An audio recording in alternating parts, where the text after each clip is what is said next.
Selamat malam Mas Alvin. Malam. Sebelumnya izinkan saya memperkenalkan diri saya. Nama saya Tuart Danielawan. Saya mahasiswa Universitas Negeri Jakarta. Dan di kesempatan kali ini saya ingin minta waktu Mas Alvin nih untuk mewawancarai sedikit mengenai keroncong di Indonesia. Gitu Mas. Oke, boleh saya mulai sekarang Mas ya? Monggo silakan. Pertanyaan pertama saya. Jadi gimana sih awal mulanya musik keroncong itu tuh bisa masuk ke Indonesia? Oke, baik. Jadi keroncong itu kan pada awalnya itu musik keroncong itu dibawa oleh bangsa Portugis. Oke. Ya kan?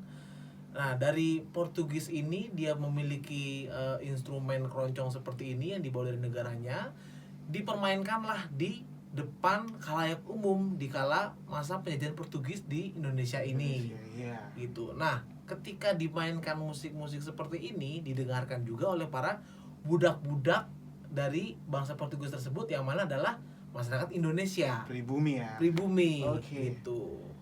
Alhasil terjadilah musik-musik tersebut didengarkan oleh masyarakat Indonesia yang mana kemudian mungkin sering berkembangnya zaman musik tersebut dimiliki oleh bangsa Indonesia dan dimainkan gitu loh. Jadi awalnya memang dari Portugis ini seperti itu. Awal mulanya juga itu kan di Jakarta ya, di Kampung Tugu. Kampung gitu. Tugu, Makanya ya. kalau sering dengar keroncong Tugu lah. Keroncong Tugu, ya benar. Ya, itu awalnya di situ berkembangnya musik keroncong seperti itu. Oke. Berarti peran keroncong itu tuh di kehidupan masyarakat tempo dulu tuh bisa kita bilang sebagai media penghibur mereka ya. Betul. Di tengah-tengahnya mereka sebagai budak. Ya, karena hiburannya saat itu mungkin kan belum terlalu banyak seperti sekarang gitu kan. Jadi satu-satunya hiburan mereka itu kan hanyalah ya mungkin wanita dan musik gitu loh. Iya. Jadi kehadiran bangsa Portugis yang membawa musik keroncong ini kemudian diadaptasi oleh masyarakat Indonesia di Jakarta pada saat itu membuat mereka merasa bahwa keroncong ini adalah musik hiburan mereka di kala mereka mungkin kelelahan seharian penuh oleh para penjajah Portugis tersebut. Mereka menghibur diri mereka dari komunitas mereka melalui musik ini yang mana keroncong seperti itu. Oke. Terus kalau pasti kan beda ya musik keroncong yang zaman sekarang sama zaman dulu gitu. Kita bisa lihat mungkin dari alat musiknya. Ya, betul. Kalau di tempo dulu itu tuh waktu baru-baru masuk di Indonesia, itu alat musiknya tuh apa aja ya? Awal mula Portugis datang ke Indonesia membawa musik ini, dia hanya menggunakan biola, ukulele dan cello. Seperti itu. Ukulele dan cello. Mungkin ditambahkan juga dengan musik-musik perkusi lainnya, seperti itu. Iya. Berarti ukulele itu kan satu alat doang ya? Kalau yang sekarang kita tahu kan keroncong itu pasti nggak afdol gitu kalau nggak pakai cuk dan cak. Ya, betul. Nah, berarti itu gimana tuh? Bisa dari ukulele tiba-tiba jadi ada dua alat tuh. Nah, kenapa dari ukulele bisa menjadi cuk dan cak ya? Sebetulnya cuk dan cak itu juga ukulele juga gitu. Cuman dia dihadirkan ya agar menjadi pelengkap harmonisasi aja gitu loh. Jadi dalam keroncong itu didengarnya menjadi lebih harmonis gitu loh. Oke. Pertanyaan selanjutnya itu siapa tokoh yang sangat berperan penting dalam perkembangan musik keroncong? Baik. Kalau berperan penting berarti saya akan menjawab yang cukup melestarikan musik keroncong ini karena kalau dari awal perkembangannya pasti banyak tokoh-tokoh yang mungkin juga tidak bisa saya sebutkan namanya dari Portugis gitu. Tapi kalau yang tokoh yang cukup memang terkenal bahwa dia adalah pemusik yang memang melestarikan keroncong ya atau penyanyi itu seperti Gesang ya. Dengan lagunya yang kita semua pasti tahu, Bengawan Solo. Ya kan begitu. Solo, ya. Kemudian ada Mantus, kemudian juga Waljina ya dengan lagunya Walang Keke seperti itu. Nah, ini asing semua nih buat saya. Ya itu memang ya mereka itu rata-rata memang adalah orang Jawa ya, yang mana keroncong Jawa seperti itu. Oh begitu ya. Mhm. Terus untuk keroncong ini, kalau dulu itu kan sebagai media penghibur ya. Betul. Kalau sekarang ini tuh keroncong itu tuh dimainin di lagu apa aja gitu? Apakah hanya sebagai media penghibur doang atau mungkin ada lagu daerah atau yang lain? Sebetulnya sampai sekarang pun keroncong juga sebagai media penghibur gitu loh. Masih banyak Iya. juga di berbagai-bagai tempat yang mana menggunakan keroncong sebagai musik penghibur seperti itu. Seperti mungkin kalau zaman sekarang mungkin keroncong sudah tidak setradisional dulu ya. Mungkin sekarang udah banyak keroncong yang sudah ditambahkan nuansa jazz seperti itu. Oke. Mungkin pop dan lain sebagainya. Cuman tidak menghilangkan unsur dari keroncong tersebut. Iya. Seperti itu. Tidak menghilangkan warna aslinya ya. Ya, betul. Begitu.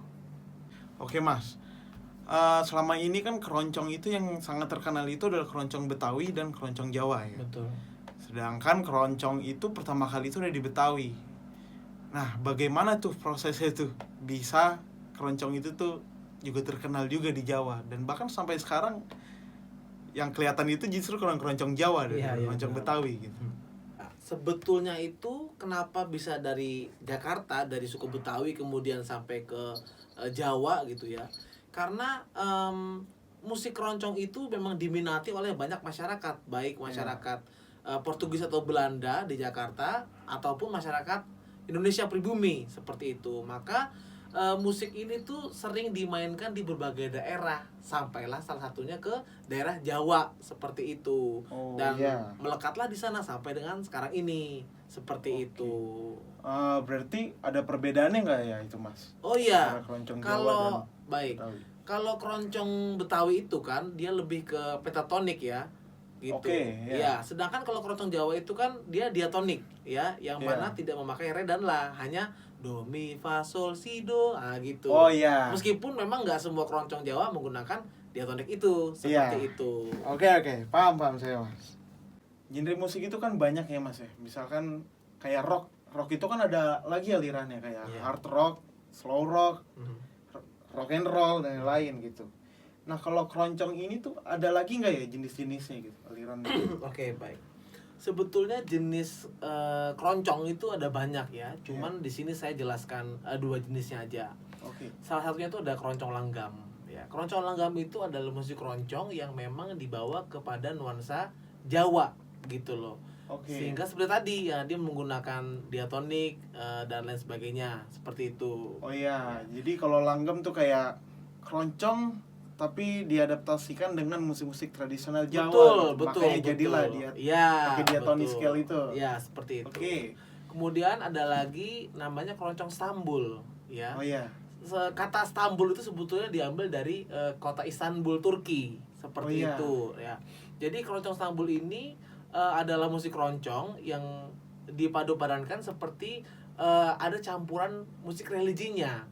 Atau Oh, iya. di sini kita bicara agama Islam ya, jadi lebih ke Oke. nuansa, ada nuansa Islamnya seperti itu. Oke, pertanyaan terakhir Mas Alvin. Menurut Mas Alvin, aspek apa nih yang membedakan keroncong tempo dulu sama yang sekarang? Oke, baik. Kalau keroncong yang tempo dulu itu ya kan, dia masih menggunakan, memang nuansanya masih tradisional sekali gitu. Berikut juga alat musiknya masih menggunakan alat musik keroncong yang memang awalnya seperti cakcu, gitar, kontrabas, flute, cello gitu ya kan. Seperti itu kalau yang tradisional. Kalau yang masa kini, masa sekarang ya kan, dia sudah menggunakan alat musik yang memang dipakai di saat sekarang ini. Ya. Seperti ada tambahan mungkin memakai drum, kemudian keyboard gitu kan. Jadi memang sudah banyak penambahan di alat musik. Itu juga terpengaruhi mungkin kan banyak lagu-lagu yang menggunakan alat musik tersebut gitu. Dan keroncong juga bisa digunakan di lagu apapun gitu loh. Cover ya. Di cover. Jadi ya. di aransemen ulang. Betul, gitu. lagu-lagu yang mungkin lagu-lagu 2000 ke atas namun menggunakan musik keroncong Ya, dengan gitu. gaya pemain keroncong. Betul. Oke. Jadi menggunakan musik keroncong ditambah juga musik-musik yang ada juga di lagu tersebut. Tambahan gitar mungkin elektrik, kemudian drum dan juga keyboard seperti itu. Berarti harapan Mas Alvin nih sebagai pendengar penikmat keroncong ya, harapannya apa nih untuk keroncong Indonesia ke depan? Ya, harapan saya ya pasti agar musik keroncong ini bisa tetap lestari, ya kan, bisa ya anak-anak muda harus lebih sering mendengarkan musik keroncong lah, karena bagi saya musik keroncong adalah musik yang sangat bagus dan sangat patut untuk didengarkan. Kita harus berbangga sebagai warga negara Indonesia atas musik keroncong ini yang sangat indah untuk didengarkan. Ya, semoga masih bisa lestari dan ada terus hingga beberapa ratus tahun ke depan. Amin. Seperti itu. Siap. Oke, kalau gitu cukup dari saya, Mas Alvin. Terima kasih. Sama-sama. Ya.